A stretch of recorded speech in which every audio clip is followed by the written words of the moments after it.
आप। उत्तराखंड स्थापना दिवस पर सीएम धामी ने रेसकोर्स में स्वच्छता कार्यक्रम में किया प्रतिभाग। देहरादून की सड़कों पर झाड़ू लगाकर स्वच्छता का दिया संदेश। 10 नवंबर से राज्य में होगा युवा महोत्सव। महोत्सव का विषय विज्ञान और प्रौद्योगिकी में नवाचार। सीएम धामी करेंगे महोत्सव का उद्घाटन।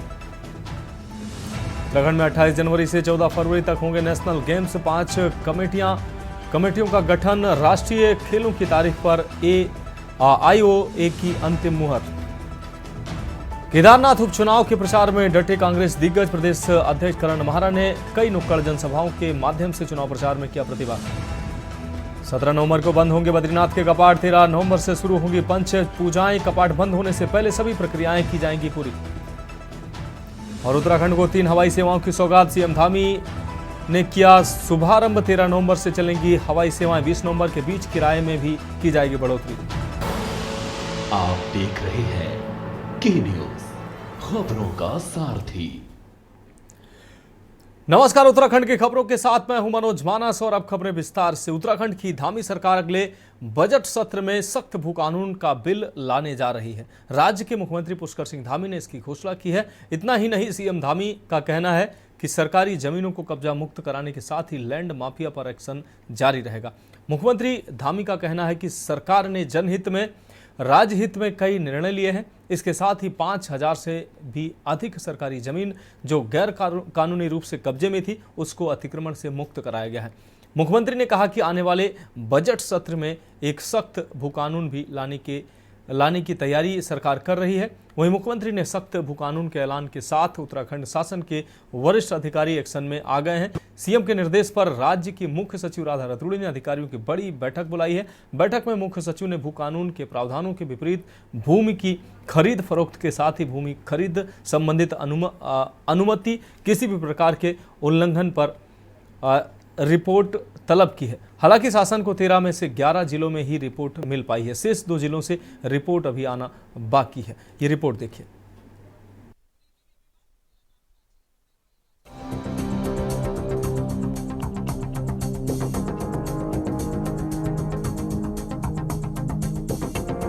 उत्तराखंड में सख्त भू कानून लागू करने की मांग के बीच मुख्यमंत्री पुष्कर सिंह धामी ने अगले बजट में सख्त भू कानून का बिल लाने का ऐलान किया है। इसके साथ ही अवैध अतिक्रमण के खिलाफ कार्रवाई को जारी रखने का दावा किया है।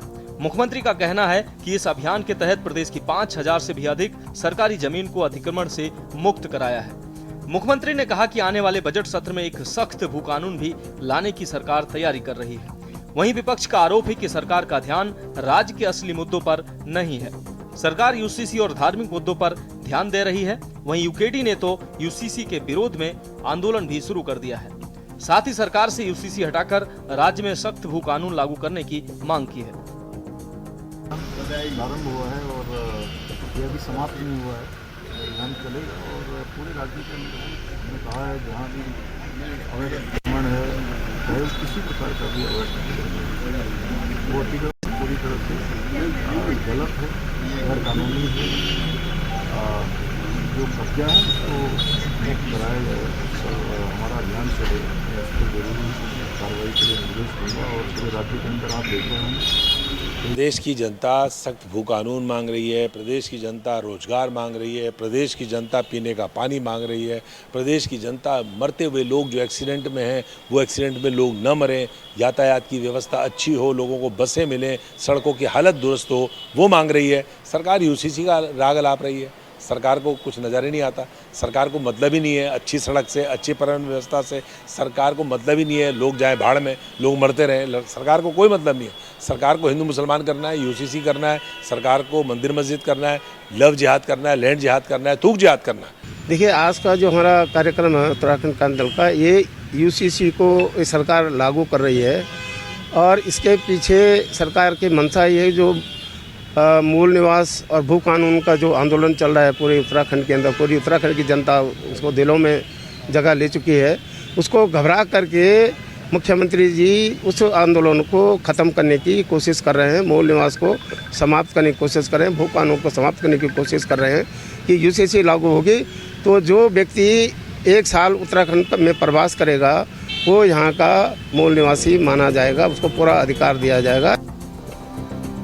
आपको बता दें कि उत्तराखंड में लंबे समय से सशक्त भू कानून और मूल निवास की मांग की जा रही है। सरकार की ओर से पूर्व मुख्य सचिव सुभाष कुमार की अध्यक्षता में भू कानून के लिए एक कमेटी भी गठित की गई थी। इस गठित भू कानून समिति ने सितंबर 2022 में धामी सरकार को अपनी सिफारिशें सौंप दी थी, लेकिन शासन स्तर पर समिति की सिफारिशों पर कोई कार्रवाई नहीं हुई। वहीं उत्तराखंड में समय समय पर भू कानून को लेकर संशोधन किए गए हैं। इसके तहत तत्कालीन त्रिवेंद्र सरकार के कार्यकाल में भू कानून में संशोधन करते हुए जमीन खरीद की बाध्यता को समाप्त कर दिया जाता है, जिसको लेकर विपक्ष लगातार हमलावर है। वहीं मुख्यमंत्री की घोषणा के बाद शासन के वरिष्ठ अधिकारी एक्शन में आ गए हैं। सीएम के निर्देश पर राज्य की मुख्य सचिव राधा रतूड़ी ने अधिकारियों की बड़ी बैठक बुलाई है। बैठक में मुख्य सचिव ने भू कानून के प्रावधानों के विपरीत भूमि की खरीद फरोख्त के साथ ही भूमि खरीद संबंधित अनुमति के किसी भी प्रकार के उल्लंघन पर रिपोर्ट तलब की। मंत्री लगातार आंखों में धूल झोंक रहे हैं उत्तराखंड की। पहले केदारनाथ धाम के प्रतीकात्मक मंदिर का खुद शिलान्यास करके आते हैं और उसके बाद कैबिनेट में प्रस्ताव लाते हैं कि कोई 4 धामों को टच नहीं करेगा, कोई कहीं कोई मंदिर नहीं बनाएगा। अब जितना भी खेल खिलवाड़ हुआ है हमारी भूमि के साथ, वो आपकी सरकारों में हुआ है और अब आप ही कह रहे हैं कि आप सख्त भू कानून लाएंगे। जब 9 मन तेल होगा तब राधा नाचेगी और तब भी हम टिप्पणी करेंगे, क्योंकि अभी तो आपकी सरकार से ऐसा कुछ होता हुआ दिखाई नहीं पड़ रहा है। जितने भूमाफिया हैं वो सबसे ज्यादा सक्रिय यदि किसी मुख्यमंत्री के कार्यकाल में हुए हैं और सबसे ज्यादा बंदरबाट और कब्जा यदि किसी मुख्यमंत्री के कार्यकाल में हुआ तो वो धामी जी के कार्यकाल में हुआ। देखिए, मुझे लगता है कि यूसीसी को अभी तक विपक्ष ने ठीक प्रकार से पढ़ा नहीं और देखा नहीं, क्योंकि अभी तो उसमें काफ़ी सारे ऐसे अमेंडमेंट और करने बाकी हैं और सरकार उनको करने जा रही है और बहुत ही सशक्त ये बनने जा रहा है, जिसमें यूसीसी में तमाम हमारी चाहे महिलाएं हों, हमारे बुजुर्ग हों, हमारे युवा हों और इस प्रदेश का जो चहुमुखी विकास करने का जो कार्य यूसीसी के माध्यम से भी जो सरकार करने जा रही है, मुझे लगता है बहुत ही ऐतिहासिक निर्णय पुष्कर सिंह धामी जी ने लिया। क्योंकि वो तो पहले से ही संकल्पित थे इस बात के लिए। जब उन्होंने चुनाव लड़ा तो उन्होंने पहले ही कहा था कि हम यूसीसी लागू करेंगे और प्रत्येक नागरिक को एक समान अधिकार देने का काम करेंगे। तो विपक्ष को शायद ये बातें हजम नहीं हो पा रही हैं और उन्होंने अभी तक इसका पूरा ड्राफ्ट देखा भी नहीं है, पढ़ा भी नहीं है और पहले से पहले ये ऐसे एक निर्णय लेकर के विपक्ष लेकर के चल रहा है। कुल मिलाकर राज्य में एक बार फिर सशक्त भू कानून और मूल निवास के मुद्दे पर सियासत गर्मा गई है। एक तरफ जहां भाजपा यूसीसी समेत अन्य सख्त कानून बनाने को सीएम धामी का मास्टर स्ट्रोक बता रही है, तो वहीं दूसरी ओर विपक्षी दल सरकार पर प्रदेश के असल मुद्दों से ध्यान भटकाने का आरोप भी लगा रहे हैं। ऐसे में सवाल ये है कि क्या धामी सरकार राज्य में सशक्त भू कानून और मूल निवास 1950 लागू करने के लिए गंभीर है? क्या सरकार प्रदेश के असल मुद्दों से जनता का ध्यान भटकाने की कोशिश कर रही है? देखना होगा मुख्यमंत्री की घोषणा धरातल पर कब उतरती है। Uttarakhand desk report.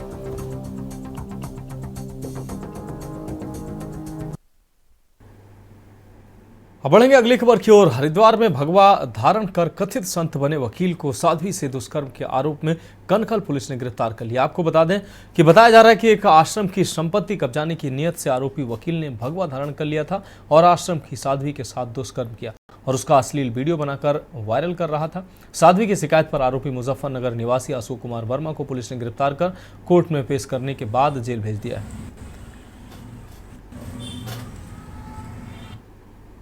एक साध्वी द्वारा आरोप लगाया गया कि एक संत है जो उसके साथ दुष्कर्म किया और उसके वीडियो को वायरल करके उसकी छवि को धूमिल करने का प्रयास किया। जी सर। इस पे मुकदमा पंजीकृत किया गया और जो एविडेंस है उसको प्राप्त किया गया विक्टिम के से और एविडेंस के आधार पे उसको गिरफ्तार किया गया और माननीय न्यायालय में पेश किया गया, जहां से उसको जेल भेज दिया गया। अब रुक करेंगे अगली खबर का। खबर हरिद्वार से, जहां साधु अशोक कुमार वर्मा ने एक आश्रम की सदस्यता ली। आश्रम में रहते हुए एक साध्वी से धीरे धीरे नजदीकियां बढ़ती रहीं, फिर दोनों के बीच फिजिकल रिलेशन बनने लगे। साधु अशोक ने मौका पाकर इसका वीडियो बना लिया। इसके बाद अब अशोक चाहता था कि साध्वी की कुर्सी सहित करोड़ों के आश्रम कब्जाने पर अमल करने लगा। इसकी भनक लगते ही साध्वी ने अशोक को ट्रस्ट से निकाल दिया, जिससे साध्वी पर दबाव बनाने के लिए आरोपी ने अंतरंग वीडियो को वायरल कर दिया। इसलिए हरिद्वार पुलिस ने आरोपी को दबोच लिया। आपको बता दें कि साधु बनने से पहले अशोक 10 साल तक इलाहाबाद हाई कोर्ट अधिवक्ता के तौर पर प्रैक्टिस कर चुका है।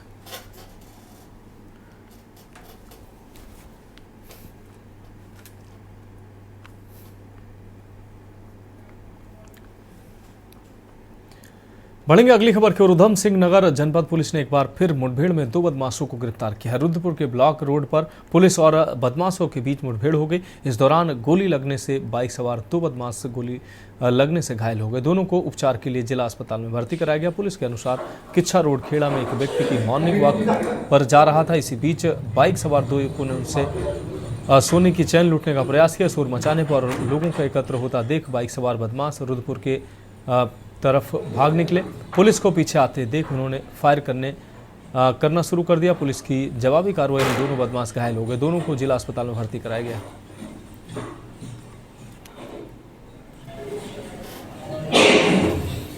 आज सुबह कंट्रोल रूम को सूचना प्राप्त हुई कि एक बाइक पर 2 व्यक्ति सवार हैं और उन्होंने एक महिला से चेन खींचने का प्रयास किया है। पुलिस को कंट्रोल रूम के द्वारा एक्टिवेट किया गया और आसपास के थाने, जो घटना स्थल है उसके आसपास के थानों को सूचना दी गई, जिसमें घेराबंदी की गई। रुद्रपुर कोतवाली क्षेत्र के ब्लॉक रोड पर इन दोनों बदमाशों को घेरा गया। इन्हें रोकने का प्रयास किया गया, ये नहीं रुके और पुलिस पर फायर कर दिया। जवाब में पुलिस के द्वारा भी फायर किया गया और इन दोनों बदमाशों के पैर में गोली लगी है। इन्हें हॉस्पिटल ले आया गया है।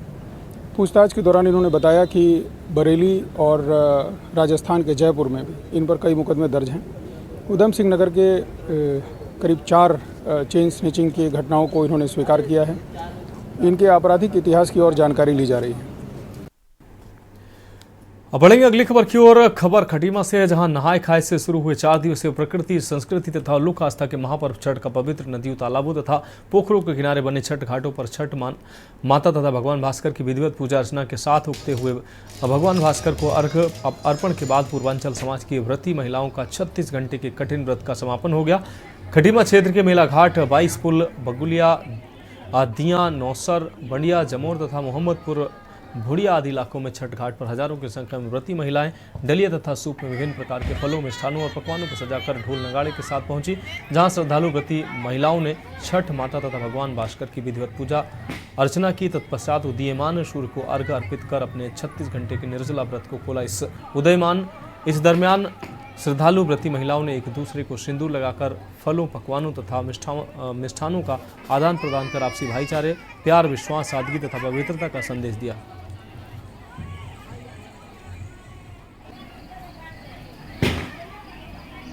लोगों ने फल पकवान जो बना रखा था उसको क्या बोलते हैं चढ़ाया छठ मैया को, और उगते सूरज को अर्घ देकर महिलाओं ने अपने व्रत को क्या बोलते हैं पूरा किया। वैसे तो 48 घंटे का लोग व्रत रखते हैं, कुछ लोग 24 घंटे का भी रखते हैं। बढ़ेंगे अगली खबर की ओर। खबर देहरादून से, जहां सरकारी अस्पतालों में ओपीडी का समय अब बदल गया है। दून अस्पताल के सीएमएस अनुराग अग्रवाल ने बताया कि कोरोनेशन गांधी, शताब्दी, रायपुर, प्रेमनगर, ऋषिकेश, डोईवाला, सहसपुर और विकासनगर आदि जिले के सरकारी अस्पतालों में नई लागू समय सारणी के अनुसार ओपीडी सुबह 9 बजे से शुरू होकर दोपहर 2 बजे के बजाय 3 बजे तक संचालन किया जाएगा। इसी तरह रोगियों का पंजीकरण सुबह 9 से दोपहर 2:30 बजे तक किया जाएगा। आपातकालीन सेवा को छोड़कर CT scan, ultrasound, x-ray, EEG व पैथोलॉजी संबंधी जांचें भी 9 बजे से दोपहर 3 बजे तक होंगी। दवा वितरण काउंटर 3:30 बजे तक संचालित रहेगा। आपको बता दें कि अभी तक ओपीडी सुबह 8 बजे से शुरू हो रही थी।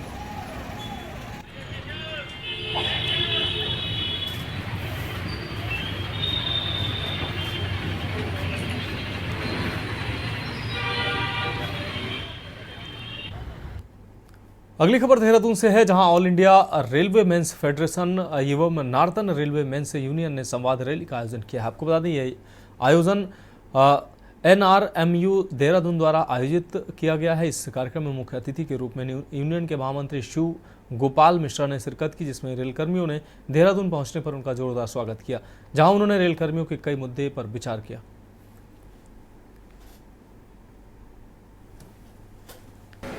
ये जो मुद्दे मैं आपको बता रहा हूँ, ये मुद्दे नए हैं। एक सबसे बड़ा जो नया मुद्दा आने वाला है वो नए वेतन आयोग का है, 8वें वेतन आयोग का है।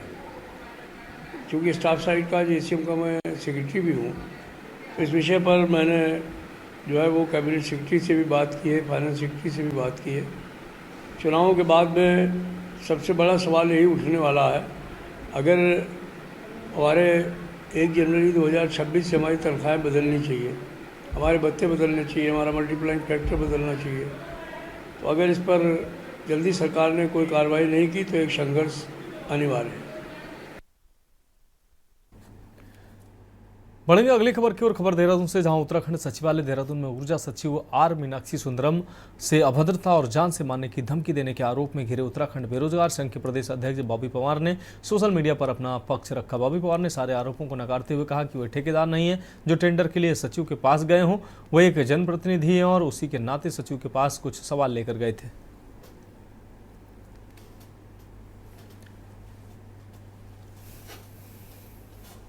प्रदेशवासियों को मेरा सादर प्रणाम। और जिस प्रकार से आप सभी ने कल रात से देखा होगा कि तमाम न्यूज़ पोर्टलों में, आज के अखबारों में एक खबर सुर्खियों में है कि बॉबी पवार ने सचिवालय के भीतर जाकर एक वरिष्ठ आईएएस को जान से मारने की धमकी दी और उन्हें अब जान माल का खतरा है।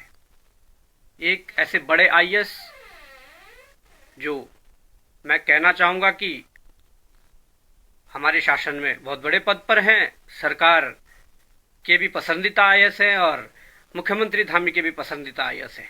ऐसे आईएएस का आरोप है कि बॉबी पवार ने उन्हें जान से मारने की धमकी दी और मुकदमा दर्ज कर दिया। और मैं देख रहा हूँ कि डीजीपी तक का बयान है कि बॉबी पवार पर कार्रवाई की जाएगी। निश्चित तौर पर अगर कोई कानूनी कार्रवाई इस पे बनती है तो आप करिए। बढ़ेंगे अगली खबर की ओर। खबर देहरादून से है, जहां सचिवालय में उत्तराखंड आईएएस एसोसिएशन ने मुख्य सचिव राधा रतूड़ी से मिलकर सचिव आर मीनाक्षी सुंदरम से अभद्रता करने वालों के खिलाफ कड़ी कार्रवाई की मांग की। आरोपियों के खिलाफ जल्द कार्रवाई सुनिश्चित कराने को मुख्य सचिव को एक पत्र भी सौंपा है। एसोसिएशन अध्यक्ष आनंद वर्मन ने मुख्य सचिव को बुधवार को हुई घटना की जानकारी दी। मुख्य सचिव ने इस संबंध में गृह सचिव को आरोपियों के विरुद्ध तत्काल कठोर कार्रवाई सुनिश्चित करने के निर्देश दिए हैं। सचिवालय की सुरक्षा व्यवस्था का तत्काल परीक्षण कर प्रभावी कार्रवाई के निर्देश दिए।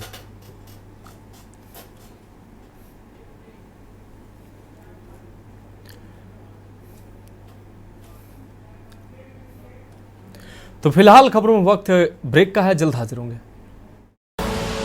आप देख रहे हैं के न्यूज, खबरों का सारथी। ब्रेक के बाद एक बार फिर से उत्तराखंड की खबरों में आपका स्वागत है। बढ़ेंगे अगली खबर की ओर। खबर देहरादून से है, जहां उत्तराखंड राज्य स्थापना दिवस की पूर्व संध्या पर देहरादून के बन्नू स्कूल के ग्राउंड में आयोजित स्वच्छता अभियान कार्यक्रम का आयोजन किया गया। इस अवसर पर मुख्यमंत्री पुष्कर सिंह धामी ने बतौर मुख्य अतिथि शिरकत की। मुख्यमंत्री ने मैदान में फैली गंदगी को साफ कर स्वच्छता का संदेश दिया, साथ ही लोगों से भी स्वच्छता बनाए रखने की अपील की। मुख्यमंत्री ने QR कोड आधारित शिकायत सिस्टम की इस दौरान शुरुआत भी की।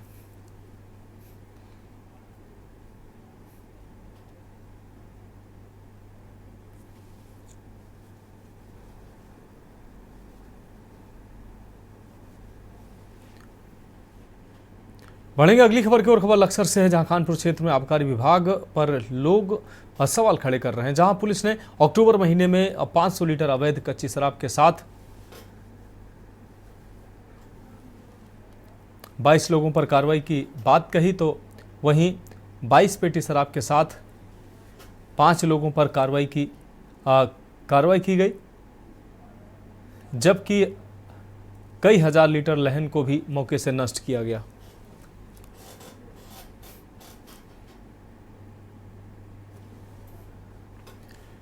कई हजार लीटर लहन को भी मौके से नष्ट किया गया है।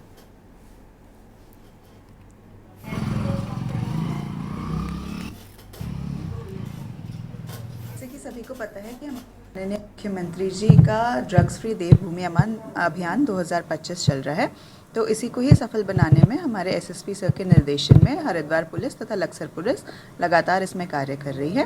पिछले माह जैसे कि हम अक्टूबर की अगर बात करें तो हमारे लक्सर क्षेत्र में, जो कि लक्सर सर्कल है, वहाँ पे करीब हमारे 200 से 250 के करीब हमारे जो नशीले इंजेक्शंस हैं उसकी हमने बरामदगी करी तथा अभियुक्तों को हमने जेल भिजवाया। इसके साथ साथ हमने लगभग 200 ग्राम के अराउंड स्मैक के कई मुकदमे हमने इसमें दर्ज करे हैं।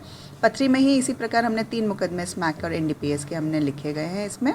जैसे कि आप बता ही रहे हैं कि इसमें क्योंकि हमारा शराब भी बहुत ज़्यादा यहाँ पे देहात के क्षेत्र में एक चिंता का विषय है, तो इसमें हम लोगों ने लगभग 500 लीटर के ऊपर हमने कार्रवाई करी है, जो कि कच्ची शराब के ऊपर है, तथा हमने 10,000 से 20,000 लीटर तक का जो लाहन है वो नष्ट करा है।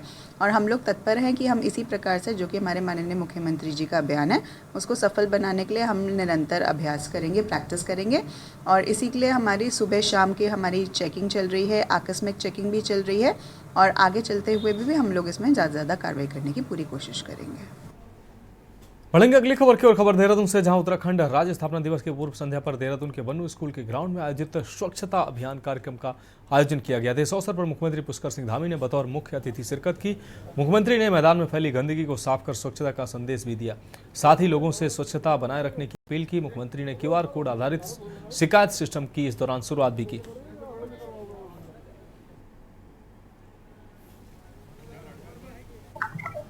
राज्य स्थापना दिवस की आज पूर्व संध्या है। एक दिन पहले हम सब लोगों ने हमारे प्रधानमंत्री आदरणीय मोदी जी के नेतृत्व में पूरे देश के अंदर स्वच्छ भारत अभियान चला था और उसके 10 वर्ष पूरे हुए। निरंतरता से देश स्वच्छता की ओर आगे बढ़ा है और हमारा राज्य पर्यटन की दृष्टि से, श्रद्धालुओं की दृष्टि से, तीर्थ यात्रियों की दृष्टि से पूरे देश दुनिया के लोग यहाँ आते हैं।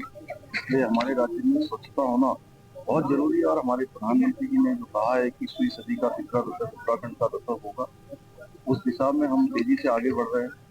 हर क्षेत्र में आज उत्तराखंड अपने मुकाम की ओर आगे बढ़ रहा है, लक्ष्य की ओर आगे बढ़ रहा है। और कल से हम 24 साल पूरे करके 25वें साल में जा रहे हैं। इसमें सभी लोग इस स्वच्छता के अभियान की सहभागी बने। बढ़ेंगे अगली खबर की ओर। खबर नैनीताल से, जहां कुमाऊं विश्वविद्यालय शिक्षणोत्तर कर्मचारी महासंघ ने एक सोशल मीडिया चैनल के विरुद्ध किए जा रहे दुष्प्रचार के खिलाफ रोष व्यक्त करते हुए मुकदमा दर्ज करने की मांग की है। वहीं महासंघ की कार्यकारिणी का कहना है कि एक चैनल द्वारा लगातार विश्वविद्यालय के खिलाफ दुष्प्रचार किया जा रहा है। चैनल ने कुछ दिन पूर्व विश्वविद्यालय के कर्मचारी नेता कर्मचारी महासंघ के प्रदेश अध्यक्ष भूपाल सिंह करायत के विरुद्ध भी अनर्गल आरोप लगाए थे। महासंघ ने कुल सचिव को 3 सूत्रीय मांग पत्र दिया है। कर्मचारी महासंघ के अध्यक्ष भूपाल सिंह करायत ने बताया कि संबंधित चैनल को विधिक नोटिस भेज दिया गया है। क्योंकि अगर हम कुछ भी कहें, विश्वविद्यालय के खिलाफ जो न्यूज चलाई गई उसके खिलाफ हमारे कर्मचारियों में काफ़ी आक्रोश है। उस सोशल मीडिया चैनल के खिलाफ आज हमारा कर्मचारी जो यहाँ पर धरने में है। इससे पहले हम विश्वविद्यालय को भी सूचना दे चुके हैं कि जो उसने भ्रांतियाँ विश्वविद्यालय के प्रति फैलाई है, उसके लिए हमने 3 मांगें यहाँ पर रखी है। जो हमने दे रखे हैं 3 बिंदु, उसकी FIR न हो और उसके खिलाफ कानूनी नोटिस नहीं जाए और विश्वविद्यालय पूरी स्थिति को क्लियर नहीं करता है, तब तक हमारा धरना प्रदर्शन जारी रहेगा। इसके अलावा अगर यहीं पर ही अगर कोई भी समाधान नहीं हुआ तो पूरे प्रदेश के विश्वविद्यालयों को भी हम इस आंदोलन को ले जाएंगे। अपनी न्याय की लड़ाई है और जो ये भ्रांतियाँ फैलाई जा रही है, जब तक इसका पर्दाफाश नहीं होगा तब तक हम अडिग रहेंगे। अभी मैं बात करता हूँ नॉन टीचिंग स्टाफ से, क्योंकि मैं परसों रात ही चाइना से पहुँचा हूँ। And I will talk to them. And जहाँ तक बात रही जो मीडिया रिपोर्टिंग हुई है, and will take the legal advice on it कि हम क्या कर सकते हैं। क्योंकि मेरे ख्याल में जो मीडिया है उसका सबसे बड़ा रोल होता है सिस्टम में, but one sided reporting, and वो भी इस तरीके की लेवल की, मुझे लगता है it was in poor taste. And आप खुद ही देखिए उसमें क्वालिटी क्या है, कि अब किस बातों को उठाया जा रहा है। क्या विश्वविद्यालय कर्मचारी का ट्रांसफ़र ही नहीं कर सकता क्या? नंबर 2, क्या वो ट्रांसफ़र करता कौन है? वाइस चांसलर करता है क्या? Non teaching staff comes under the control of the registrar does it. ठीक है, वो मेरी इन्फॉर्मेशन में आता है, बट ये तो काम तो रजिस्ट्रार को देखना होता है। So will take a legal advice on. तो फिलहाल उत्तराखंड की खबरों में अभी के लिए मेरे साथ इतना ही। मुझे दीजिए इजाजत और आगे आप देखिए के न्यूज़ इंडिया का विशेष कार्यक्रम मंथन हमारे प्रधान संपादक दुर्गेन चौहान जी के साथ। आप देख रहे हैं के न्यूज़, खबरों का सारथी।